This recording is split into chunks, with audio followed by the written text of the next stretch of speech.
Активни пожари на територија на Скопје, меѓутоа и на територија на нашата држава. Каква е во моментов состојбата, дознаваме од првиот човек на Дирекцијата за заштита и спасување, Стојан Чангелов. Добро утро, како сте утрова?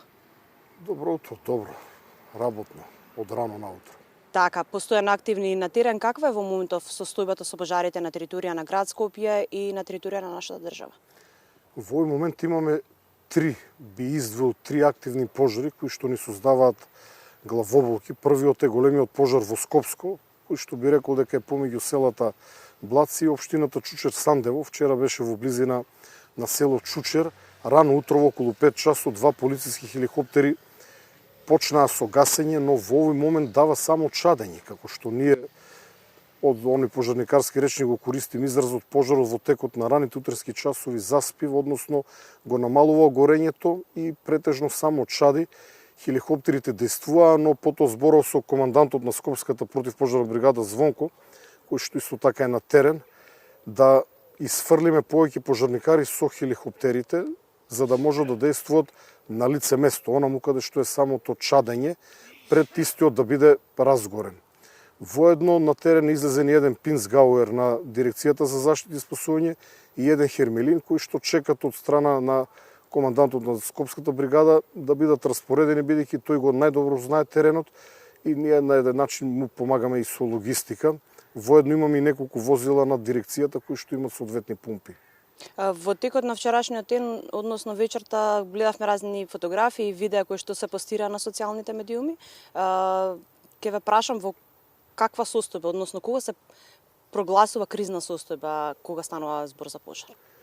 Кога имаме пожар, особено кога граѓаните прв пат се соочуваат со пожар, а некои од овие граѓани кои што сега се соочуваат со пожар, овие прво нивно искуство, нормално е тие да бидат вознемирени, силно вознемирени, па дури испаничени, затоа што пожарите изгледаат страшно и генерално да, пожарот е страшен, но тоа е наша реалност. Пожари имало и ќе има. Поради глобалното затоплување, нивниот број сега се зголемува. Јас уште од сега со сигурност можам да тврдам дека пожари ќе има во текот на јули, во август, во септември, па дури и во октомври. А знам дека ќе има и до година. Но исто така знам дека гори пола Грција, знам дека гори пола Турција. Во Албанија пред 3 дена побараа меѓународна помош. Гори Србија. Макфисот кој што го има Центарот за управување со кризи, тоа е еден вид на сателитско следење на сувоста на вегетацијата, дава алармантни податоци. Половина од територијата на државата е бележена со црвено.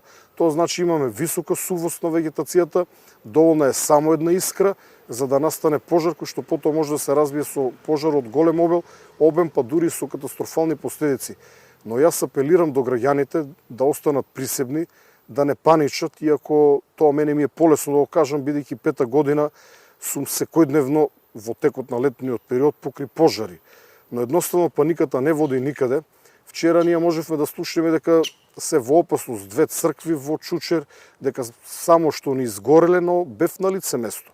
Пожарот беше далеко од нив. Да, изгледаше страшно и можеше да продолжи, но на терен имавме, би рекол, целата Скопска бригада за противпожарна заштита беше на терен. Луѓето и беа исцрпени 2 дена континуирано на терен и минатата ноќ, па и оваа ноќ еден добар дел од нив останаа на терен.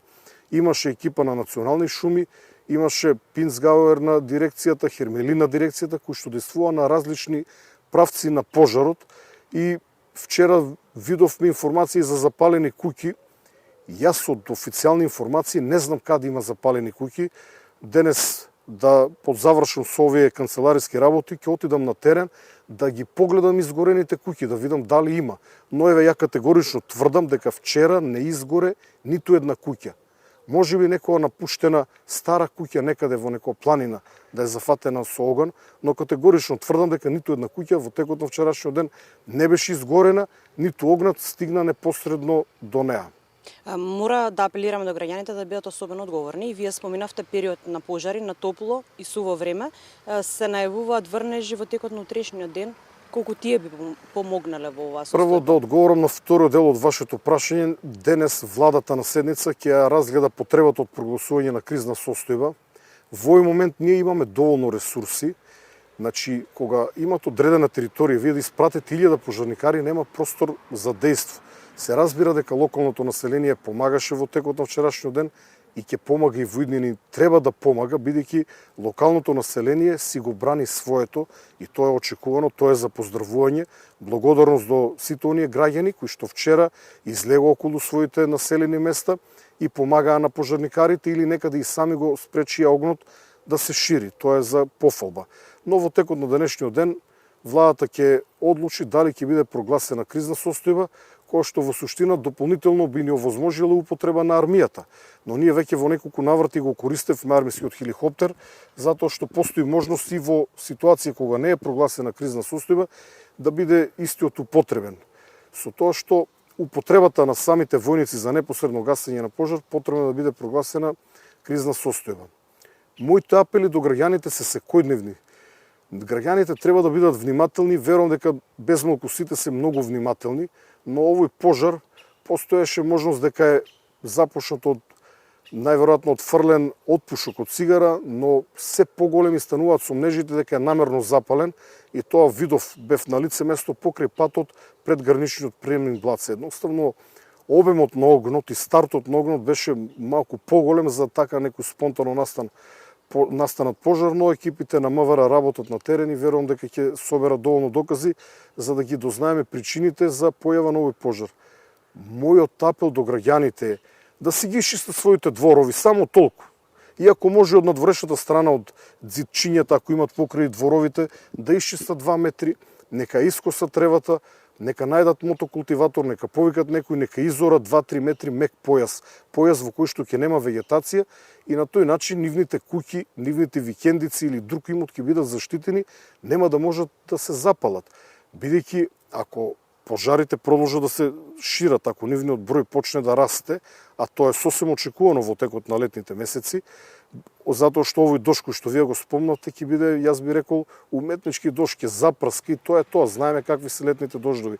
Дури да е порој, после неколку часа повторно ќе биде бар од суво.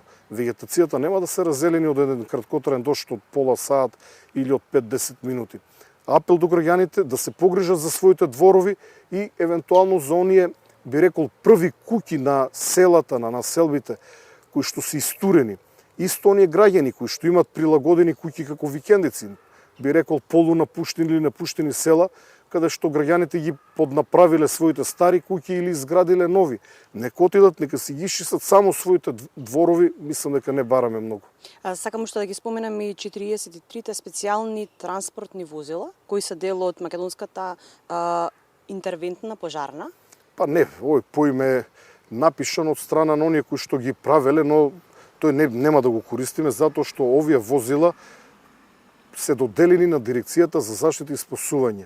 Значи, тие се уредно регистрирани, се разбира со сите потребни прегледи, поминати технички прегледи и се собственост на Дирекцијата за заштита и спасување и ќе бидат дел од тимовите за брз одговор на Дирекцијата. Во фаза е формирање на 2 тима, би рекол специјални тимови за брз одговор. Едниот поголем тим ќе ги има овие возила, се работи за 5 хермилини кои што влечат цистерни од 2 до 8 тона, 15 БТРи кои што имат цистерни монтирани на покривот на горниот дел со односивост од 6 тона. За нив во јавноста се развија една широка дебата колку тие се безбедни, но да, тие се од машински инженери, од специјално стручни лица дизајнирани, но и тестирани и само ќе кажеме на работа дека имат комори. Во самите резервоари постојат комори, односно водата не може туку така да шета лево-десно и на тој начин да ги направи нестабилни. Имат многу моќни водни пумпи со домет од околу 100 метри, кои што се тестирани и на располагање во овој момент имаме 18 пинцгауери, а од владата ни се доделени вкупно 23, на 5 се работи на нивна поправка. 18 се исправни и оваа, би рекол, сила ќе биде користена оному каде што е непотребно. Благодарам на одвоеното време. Знам дека имате многу работа во текот на денот и како што споменавте вие на почетокот, летото е пред нас, да бидеме сите одговорни и внимателни. Голема благодарност до вас медиумите, секој сум отворен за медиумите, бидејќи преку вас нашите информации, но уште поважно нашите апели стигаат до што повеќе граѓани. Благодарам што еднаш. Благодарам.